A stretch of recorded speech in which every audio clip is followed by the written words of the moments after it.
Greetings, brethren, and welcome to another presentation from upa7.org worldwide. Today we're going to pick up a rather controversial topic. It's the Antitypical Showdown at Mount Carmel. Did you know? So we're going to do a case study here. Did you know that there's going to be a showdown? So the question is, when and how will the showdown take place? Is it happening today? And which side will you be on? That's the important question. We want to make sure we're on the right side. So here are some of the essential or key questions that we're going to address today in the presentation. Who represents the prophet of God today, being that Brother Houteff rests in his grave? It's really important. Some people think, well, we have to have a living prophet in our midst. And of course, that is not the case. So we want to find out the answer to this question: who represents the prophet of God today in this showdown? And then, how can we identify prophets of Baal that operate in our midst? Don't think for a second that they aren't all over the place, and they certainly are. And then, how is it that the showdown is taking place around the world in our midst? So, in the type, Elijah literally slaughtered over 400 prophets of Baal, as this illustration depicts. But today, the weapons of our warfare are not carnal, but spiritual. So with the sword of God, the word of truth, we will have to slay prophets of Baal. So put on your seatbelt and be prepared, because we're going to have to call them out and identify them today. So we'll begin with this text for meditation. It comes from Timely Greetings, Volume 2, number 41, page 7. This is the key text. Amos 1:2. The Lord will roar from Zion and utter his voice from Jerusalem, and the habitations of the shepherds shall mourn, and the top of Carmel shall wither. And then Brother Houteff comments, this scripture, you see, reflects the tragedy which took place on the top of Carmel in the days of Elijah. Here we are given the hint that there is to be another showdown between the prophet of God and the prophets of Baal. The prophets of Baal in our day even boast that they are not inspired, that what they teach and preach is what they themselves discovered by deep study and research. They even sneer at those who claim to be inspired of the Lord. They seem to think that God has forsaken the earth, that he cares not to send his Spirit as in former time, that men are now so wise that what the Spirit can do for them, they themselves can even do better. So we're clearly shown here that there's going to be a antitypical showdown at Carmel between the prophet of God and the prophets of Baal. And then it gives us some characteristics by which to identify these prophets of Baal. So I would like to ask you all, have you ever considered who's who in this picture? Because there are some Davidians that think, well, we've got to have a living prophet to represent the prophet of God today. And of course, that is a fallacy based on misunderstanding the living spirit prophecy. So the spirit prophecy is an inspired body of writings, Ellen White and Victor Houteff, that lives in the hearts of those that practice it. So we really need to step in and identify who represents the prophet of God today. This is important. This is absolutely critical. So if you haven't, take time, kneel down and pray and ask the Holy Spirit for wisdom to give you discernment to know and rightly divide the word of truth. One of our first key questions, who represents the prophet of God? Well, we're going to go through several references from the Rod to make it clear who that is today. Shepherd's Rod, Volume 1, page 47, it reads, Ezekiel 9 fits Elijah's experience for this reason. The prophet, or the message, is called Elijah, with the spirit and power of Elijah.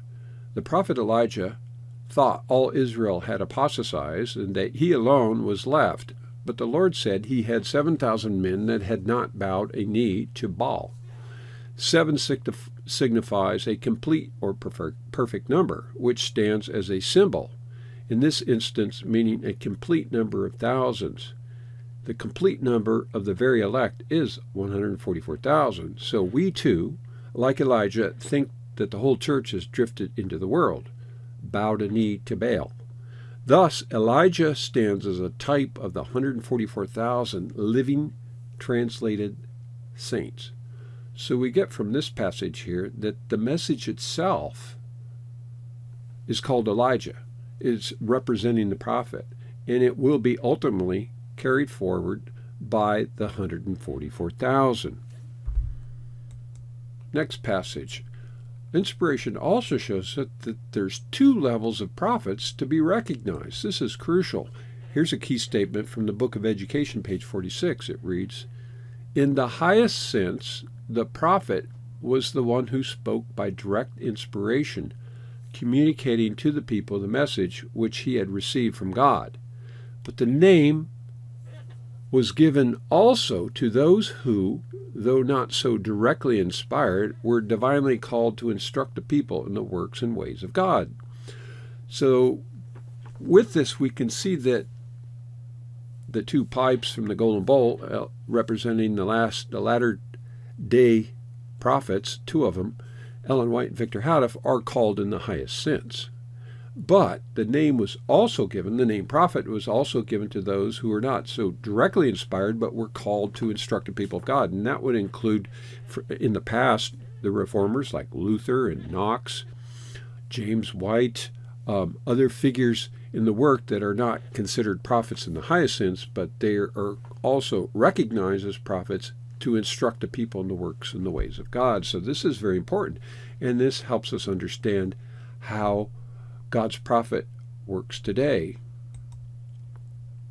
And here's another reference, track number 8, page 103, paragraph 2. It reads, "Thus, in declining to welcome them and grant them safe conduct through the land, the Moabites not only refused to acknowledge God's wondrous providence, but he also rejected him in the person of his people, whom they well knew he had led with signs and wonders out of the land of Egypt." So God is represented also in the person of his people, those that are obedient and hear his voice and do what he requires. So it's also representatives, not just of one person, but of the people that follow the message. Important concept here. We see in this statement that a prophet is also called a servant. Shepherd's Rod, Volume 2, page 290, paragraph 2. It reads, Exodus 7:1, "And the Lord said unto Moses, See, I have made thee a god to Pharaoh, and Aaron thy brother shall be thy prophet," or servant. That is, thou shalt represent my person and act like God by requiring obedience to thy commands and by punishing disobedience with such punishment as none but God can inflict, to which end thou shalt have my omnipotent assistance. So Moses and Aaron were the instruments of God. Moses considered to be a prophet in the highest sense, but also his brother Aaron was considered or entitled a prophet or a servant. Okay, and they did the will of God and spoke as representatives of God, requiring obedience and punishing disobedience. So it shouldn't be any different today. Now, here's the key to unlock this thing, is understanding who are the hands of Zerubbabel. Well, first, who's Zerubbabel, and then who are the hands of Zerubbabel. So we're going to read this key passage, Timely Greetings, Volume 1, number 14, page 20. It reads, quoting Zechariah 4, verse 10, "For who hath despised the day of small things? For they shall rejoice, and shall see the plummet in the hand of Zerubbabel. With those 7, they are the eyes of the Lord, which run to and fro the whole earth." And then Brother Houteff comments, "The day this scripture is fulfilled is the day in which the Lord of hosts starts a reformatory movement in an apparently very small and insignificant way. And those who despise small and insignificant beginnings will at last rejoice and shall see that antitypical Zerubbabel is the one to direct the work along with all 7 his helpers. They are the eyes of the Lord. What a momentous day. What a great people. Evidently, they constitute the stone of Zechariah 3, which we studied several weeks ago and learned that it has 7 eyes, complete spiritual vision. Obviously, this is the stone that smites the great image of Daniel 2, verse 45. So, of course, we all know from the rod that the stone represents God's kingdom and his people, specifically the 144,000. So, Antitypical Zerubbabel, of course, was none other than Brother Hadaf. And he's to direct the work along with his helpers, those who follow the message. So, yes, Brother Hadaf is resting in the grave, but the work continues on through the instructions already provided in the rod message itself. Those of us that believe and practice it today were the hands of Zerubbabel. They're also called Elijah's helpers. Did you know that? General Conference Special, page 34, it reads, "Since God is not experimenting, and since he means just what he says, there should be no doubt in your minds that the scriptures concerning antitypical Elijah, he who is to awaken the church and to warn the Laodiceans of the great and dreadful day of the Lord, make sure that he is one person." Of course, that's Brother Hadaf. "Of a surety, he is to have faithful helpers. But according to the prophet Nahum, he will greatly make use of the printing press and will scatter his message by the postage stamp everywhere as the leaves of autumn. He will not care what is done with his publications, but will make sure that they find their way into all hands, laps, pockets, yards, or wastebaskets throughout Laodicea." Here's what inspiration itself has to say concerning the prophet's means of taking his message to the church.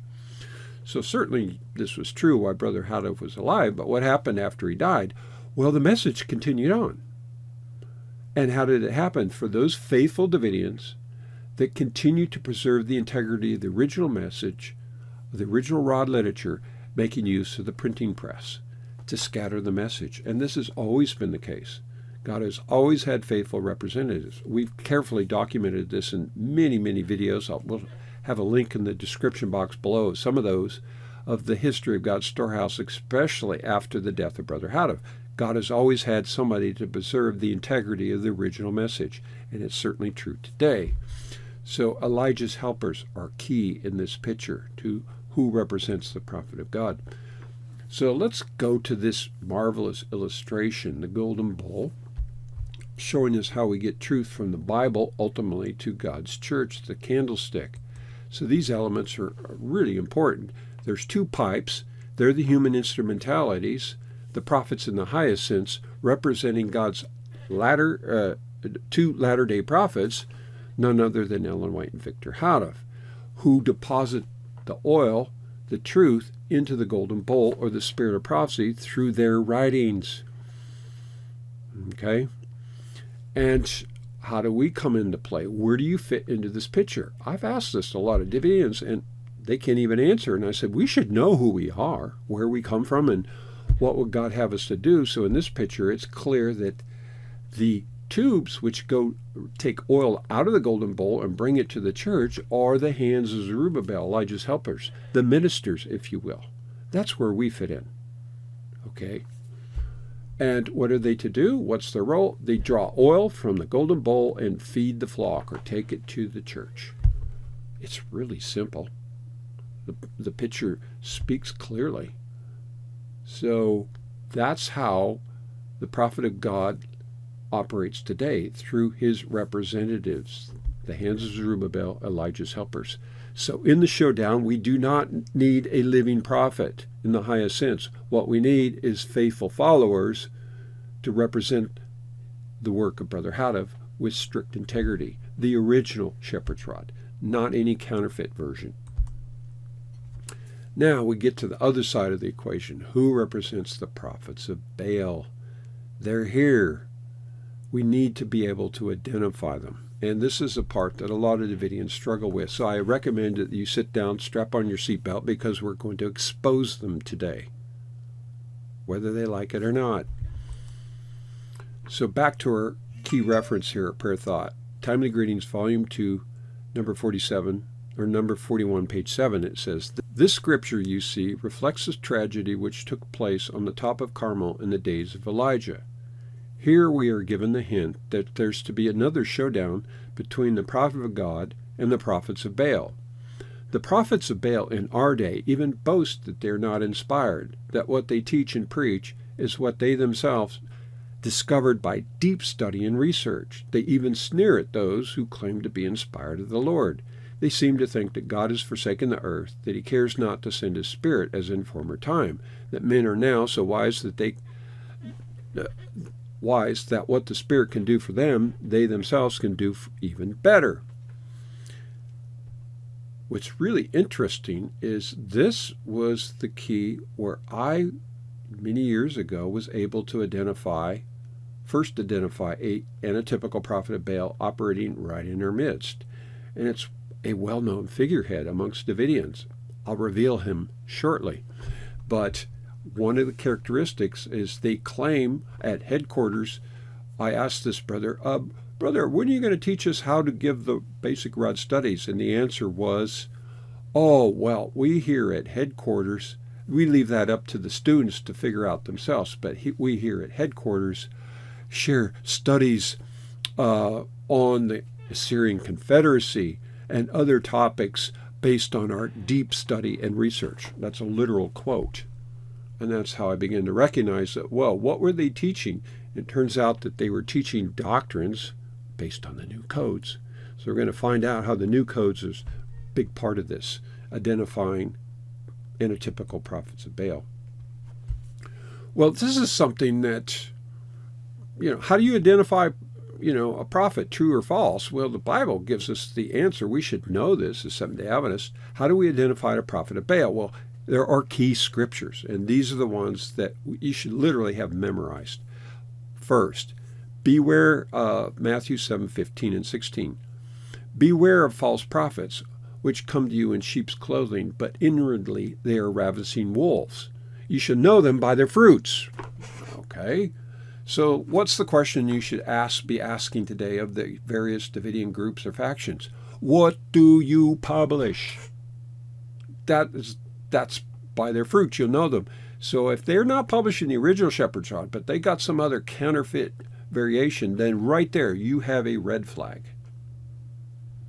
The next test, to the law and the testimony. If they speak not according to this word, it is because there's no light in them. Isaiah 8:20. So that brings the question, what do they teach? What do you teach? If you're teaching doctrines that are contrary to that which is found in the Shepherd's Rod, the original Shepherd's Rod, then you got another major red flag. For example, which pasture we're in. Is it Carmel? Is it Bashan?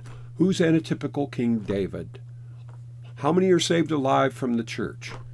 On and on. All the winds of doctrine. So that's how we determine who's speaking to the law and the testimony and who are a counterfeit, who are the prophets of Baal. Here's another one. The spirit of the prophets are subject to the prophets. 1 Corinthians 14:32. So everything has to be in harmony with every other prophet. So Ellen White, Victor Houteff are subject to all the prophets before them, the canonical prophets of the Bible, 44. So all of them together are subject to each other. So if anybody comes after that, for example, a Ben Roden in the branch, and they speak contrary to this, to the prophets before them, then you know you have a false prophet or a prophet of Baal. And then the final test here, one, when a prophet speaketh in the name of the Lord, if the thing follow not or come to pass, that is, the thing which the Lord hath not spoken, but the prophet have spoken it presumptuously, thou shalt not be afraid of him. Deuteronomy 18, verse 22. So there are several that have fallen into this trap of setting dates. For example, Ariel Dakotanen, who's dead now, and obviously a false prophet. So predicting things that would happen that don't. We got others in the midst that are guilty of violating these scriptures. So that's how you identify them. Apply the basic Bible tests. That's how you'll know who is who. So here we got to get the metal to the grindstone. What are some of the false doctrines pushed by prophets of Baal? This is the hall of shame, if you will, but we have to call it out by its right name. Any who teach the unauthorized new codes and associated doctrines. Big controversy for over 20 years. This includes all the recognized GADSDAs, Salem, Mount Dale, and Waco, and Bashan themselves. I mean, these are the facts, folks. If you're continuing to push those doctrines, and those unauthorized codes, then you are on the wrong side of the fence. Next, living spirit prophecy. What is it? Well, this is one that's been hijacked by Ben Roden's bogus branch in Bingham's Bashan Hill, claiming we have to have a living prophet, or in the case of Bashan, a living porter in our midst. This is patently false. The spirit of prophecy, an inspired body of writings found in the Golden Bowl, and they live in the heart of those that believe and practice them. Just like the Bible is called the living oracles, even though all 44 authors are dead, but it lives in the heart of those that believe and practice every word that's written therein. So this is another big one. Those with the 144,000, who are they? How many are saved alive in the church? Well, Bashan, Salem, Lennox, Sam all think that there's going to be more than 144,000 saved alive, and that's a false doctrine. Now, if you don't believe this or are confused by it, then please check a link in the description box below. We have absolute, irrefutable proof that there will only be 144,000 saved alive from the church. Another big one, Antitypical David. Who's it going to be? Well, if you don't know that it's going to be Brother Hadaf, who will resume his work once again after the special resurrection, then you're in a sad trap of deception. So who promotes versions of this? The branch and various branch false prophets, break away from Bashan, Derek West, and Lennox Sam himself, who is a bold, blatant, rank imposter and usurper who steals the title from Brother Hadaf and attaches it to himself. So these are examples. Bashan pasture, Jacob typology, the porter, these are all false doctrines cooked up in the brain of M.J. Bingham, and it identifies them and those that promote them as prophets of Baal. How about the Florence Hadaf leadership model? Remember, she not only corrupted the literature, but she changed the leadership. The day after Brother Hadaf died, she usurped leadership, destroyed the office of president, and had herself installed as vice president by popular vote. And this, unfortunately and sadly, tragically, is the leadership model that has been adopted by Salem, Mountaindale, and New Waco. A literal keeping of feast days. This is a big one with Roden's branch, and even some Davidians get caught up into this, independent Davidians. So let's go down the list and call these people out by name. Here we have a picture in 1940 of the Hadafs and the Binghams. Now, this is the publishing committee. And the deep irony is in this picture, you've got 4 individuals, 4 adults, and of them, 2 of them later became prophets of Baal. None other than Florence Hadaf, the wife of Brother Hadaf, his closest associates, and M.J. Bingham, his editorial assistant. Amazing. And you're going to see this over time throughout every era. Wherever God has had true representatives, the devil always has a counterfeit. A Judas, literally right there in the midst. The woman here, Bingham's lawful first wife, Genevieve, of course, was divorced him for the cause of adultery. So these are 2, and we're going to go through history and identify them through the stream of time. From the time of Brother Hadaf, there were prophets of Baal. I believe when Brother Hadaf warned us in White House Recruiter, page 33, that professed friends of the faith would be ones leading out the enemy's attempt to deliver a knockout blow, that he knew who 2 of them were, these 2. He couldn't call them out because people wouldn't believe him. They were trusted in and so forth. But later through time, they would make manifest who they really were by their fruits. You shall know them. Now, who's authorized and unauthorized? And this very important meeting in 1961, when faithful Davidians reorganized to oppose the apostasy of Florence Hadaf and to some extent Roden's branch. In this meeting, we have authorized minister versus unauthorized. Who's who? Well, the unauthorized ones are M.J. Bingham, his unlawful second wife, Jimmy Bingham, and Donna Dare, who broke from this group in the next year in 1962, and Donna Dare was a close associate with M.J. Bingham, all prophets of Baal. Who represented the prophet of God? Who preserved the original work in this time? And it was none other than this brother here, Brother Harry Warden, an authorized minister trained and appointed by Brother Hadaf himself.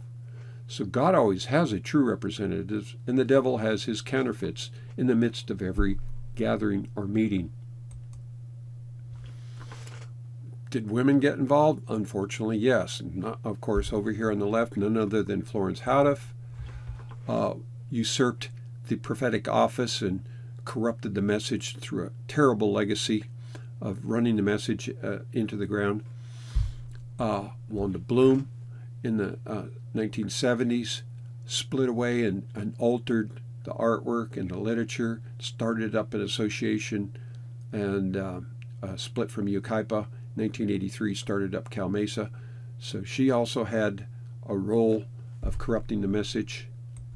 And of course, this is Jimmy Bingham, Bingham's second wife, who took over as porter after M.J. Bingham died. So all of these women are recognized as prophets of Baal. What about the meeting or the relocation of the publishing house from Vista, California out to Salem in 1970? Here's a meeting, a session they held at Davidian Church in Salem, South Carolina. So who is authorized and unauthorized in this meeting?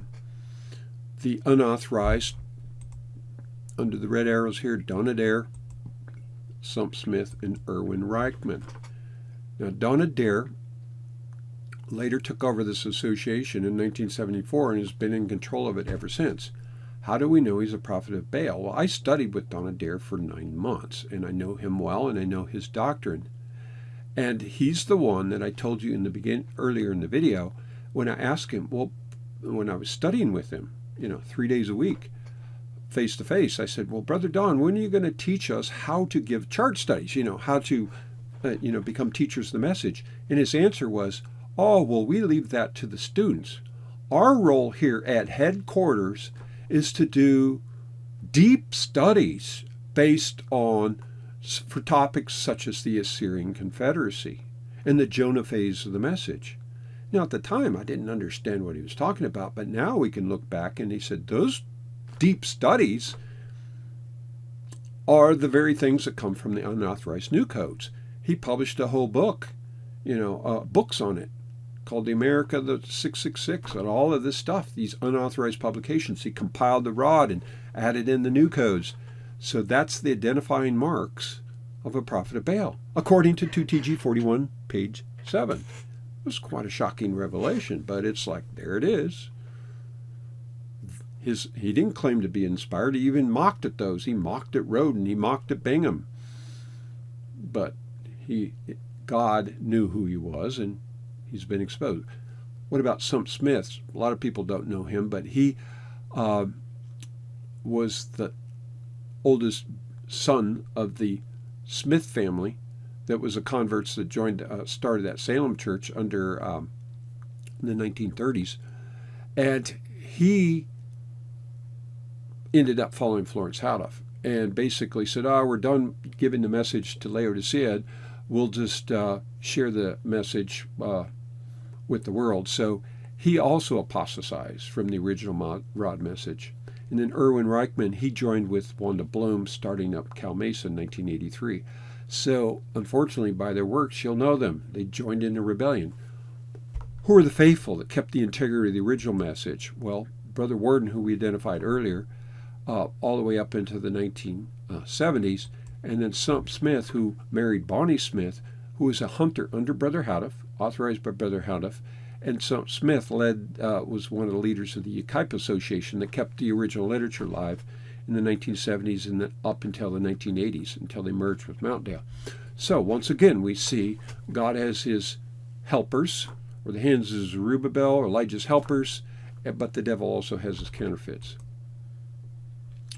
Who appointed these men? Well, these are the leaders here of New Waco. You have over on the left there Norman Archer and 2 of his henchmen, McCullum and Melvin Wallace. This was a picture of them at the 2005 Mountaindale session when they split. So they were there trying to recruit people to New Waco. These are all prophets of Baal. They publish and teach the new codes. They call for relocation back to the old portion of the old property. So all of this is fraudulent. What about this minister here, Errol Stanford, who just published a video this week here, early December 2022, standing up and justifying the unauthorized new codes. Sorry, brother, but you've exposed yourself. You're the one that defend these heretical doctrines, and you've identified yourself as a prophet of Baal. And so he's leading Mountaindale blindfolded into perdition. So anybody that doesn't separate from this. So who appointed these men? Well, God didn't. They're unauthorized. They're full-time paid Bible workers. They're appointed by an unauthorized executive council. And they're the ones that are corrupting the message. Sad truth, but facts are facts, whether they're believed or not. And we, of course, have another wolf in sheep's clothing, counterfeit David, who stands up boldly in this in front of this original image of the 11th hour clock in the publishing house of the original Brother Hadaf, imposes himself as a rank counterfeit and claims the title of King David. His people all think he's King David, and they think he's Elijah. So he just rips out the tube of the golden bowl and installs himself in the place of Brother Hadaf. Absolute fraud and a whole train of erroneous doctrines. So once again, another blatant prophet of Baal. And lastly, we get to this derelict. This is Rob Peralta, and you go, "Oh, Brother Peralta, he's faithful." No, he isn't. We've exposed him back in this blog post on myparish.org in 2019, and he's a liar. And so we exposed him then. He's the author of new false doctrines on topics such as the King of the North today. He argues that it's still Great Britain and that America won't become King of the North until after Ezekiel 9. This is false. We've exposed him. This is all publicly known. So we're not doing anything in secret here. We're calling him out in public. Another false doctrine, how we're going to get from around the world, the 144,000 to Palestine. He doesn't believe in the heavenly chariots. We'll transport them. He believes you'll walk over dry shod, literally, so you're going to walk over there or catch a bus or something. Once again, he's published this in videos and on his blog site. This is a false doctrine. The golden bowl, he thinks only that there's 7 tubes that go in there, and he makes up this mirage that he got from Brian Albert Graham, and he published it in a video, and he doesn't believe. He attacks the understanding that we shared with the rod, and he calls it false. The Confederacy in Isaiah 8, he thinks it has nothing to do with the 501c3. He used to defend Mountaindale and Waco. Well, I guess he's in a quagmire now because now he's rejected them because they hang on to the new codes. So he's a walking bag of contradictions. So by their fruits you know them, to the law and the testimony. So he's not speaking according to the law and testimony. He's publishing false doctrines in this, and we'll learn a little more. The tragedy is he routinely attacks and defames the ministry of UPA7.org with lies about the storehouse today. He repeats this lie over and over. Oh, that we teach people to pocket the tithe and do whatever they want, and that we can make our own home a storehouse. I said, this is patently false. I said, anybody that knows us, and there are hundreds of them, will testify otherwise. We teach people how to organize the publishing work, and once it's established, whether it's a handful of people or dozens, then they're capable of organizing, gathering ties, and using it to advance the rod message. Once you publish all the original literature. That's what we've always taught. But he repeats the lie over and over in an attempt to hinder the work that God is doing on the earth today to set up publishing houses to reach 22 plus million advocates worldwide. We've confronted him with this by email, publicly, on Facebook discussions, and he continues to repeat it to this day. God will hold him accountable. And he's a co-founder of this latest Davidian faction, the pre-11th hour ministry, who broke from Mountaindale because they, over the new code issue. However, this ministry is doomed because they have no plan to publish the original literature. They go for counterfeit Spanish translations, unauthorized, and then they're bringing in all these hosts of Rob Peralta doctrines. So tragically, another prophet of Baal. So brethren, let us get back and follow the original shepherd's rod. Let's teach and publish that which is found in the golden bowl. So how's this showdown taking place? This is an interesting phenomenon. In the past, before the internet, it was through actual physical meetings, like Florence Houteff having meetings. So 1955, and the various groups having their sessions or their convocations. So that's still ongoing. COVID kind of disrupted this quite a bit, but this is still a means of the various groups having their meetings either locally in the country or worldwide. Through written letters and publications, since the days of Florence Houteff, that has been a major means of promoting people promoting the various doctrines in the Showdown. So that continues to this day. Telephone conversations, of course. Telephone was technology available from the days of Brother Houteff on up to the present. Then, advent of computers, email, probably since the late 1990s up to the present. We still interact with people by email on a regular basis. Then you have, now with the internet, websites and blogs, starting around the early 2000s. UPA 7 was the first to set up a blog in 2010, and now there's several out there. So blogs and websites are certainly commonplace. There's probably over 20 websites claiming to represent the Shepherd's Rod message. There's multiple Davidian groups on Facebook. This is a social media platform, of course, from, say, around 2010 to the present. Prior to that, there were discussion groups like Pal Talk and Yahoo, but those have kind of gone off the wayside and been replaced by Facebook. You've got a huge, most Davidians are on Facebook.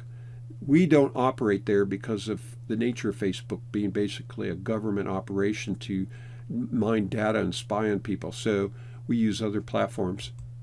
And there are, thankfully, alternatives. Telegram, MeWe, WhatsApp. That's what's used in particular in Africa. Telephone conference calls, those have been going on since at least 2010. We've been part of those, but those happen like literally every week. Many YouTube channels now, starting around 2012 up to the present. We ourselves have, here in the U.S., we've got 3 channels: Universal Publishing Association, Present Truth Studies, and Davidian podcast series. Our brethren in South Africa have a couple YouTube channels, and we're working on setting up more. So this is one of the means. This video here is a prime example of how the Showdown is taking place through multimedia platforms, through videos. And then, of course, Zoom meetings, which is really became popular after during the COVID shutdowns, and they're still active to this day. I think literally any week you can probably have your choice between 5 or 6 different Zoom meetings. So this is where the Showdown's taking place. Wherever truth is lifted up, the devil's going to have a counterfeit. Always been the case. So we have all of these platforms, and we train people how to operate on all levels. Of course, we think there's no substitute for the original. Jesus sent them out 2 by 2. The one-on-one, face-to-face, we still believe is the most effective, the most original, the most personal, and the most human. The social media stuff has a issue about isolating people, and we're not terribly comfortable with that, but we'll use whatever means is available to promote the truth. But this is where the Showdown's taking place. So what can we learn in this summary? Well, the Antitypical Showdown at Mount Carmel has been taking place ever since the death of Brother Houteff, and is present on a multitude of platforms. In this conflict, the prophet of God is represented in the person of his followers, who preserve the integrity of the original Shepherd's Rod message and its teachings. And we've documented this in our God's Storehouse 6-part series from Genesis to Revelation. You can check a link in the description box below if you're not familiar with that. But God has always had a people, even a handful of individuals, that preserve the integrity of the truth of his message through every era. And it's certainly true today. The antitypical prophets of Baal, and there's a whole host of them, started with Florence Houteff and Ben Roden, who arose literally immediately after Brother Houteff died. They continue on today through a multitude of teachers who can be identified by what they publish and what they teach for doctrines. That's how you know who they are. So those are the two questions. What do you publish and what do you teach? If you don't publish the original rod, and if you're not teaching doctrines that are in strict harmony with it, then unfortunately you're on the wrong side of the fence. So the only safe and sane procedure for us is to deal with this quagmire is to adhere to the propagation and teaching strictly from the original shepherd's rod message. That is the answer. That's the remedy. That's the appeal. That's why it's so important to set up the publishing houses around the world so that these brethren in Africa and Asia and the South Pacific can get their own sets of literature, study for themselves, to show themselves a workman that needeth not be ashamed, to rightly divide the word of truth. That's the remedy. And this is a work of God, and no man can stop it. So this concludes our presentation. If you have any further questions, comments on this subject, then please subscribe to this YouTube channel, Universal Publishing Association, for future updates. Request copies of the original Shepherd's Rod tract literature, or for assistance to establish an original Shepherd's Rod publish house in your area, in your country, then please feel free to contact us anytime. Here's our email, telephone, text, or WhatsApp contact. One of our websites, yparish.org. And of course, we have publishing houses around the world, and here are several of them. Contact information, phone numbers, and emails: South Africa, Zimbabwe, United States, Vanuatu, Zambia, and Malawi. And we're working on establishing new publishing houses as we speak. So, brethren, and we have various websites, video channels, social media platforms, so there are plenty of ways to interact and participate in the showdown. But in the end, brethren, let us be found faithful to Jesus and the message of the original Shepherd's Rod, and to stand strong for the truth, come what may. May God bless you as you search for truth as for hidden treasure. Godspeed.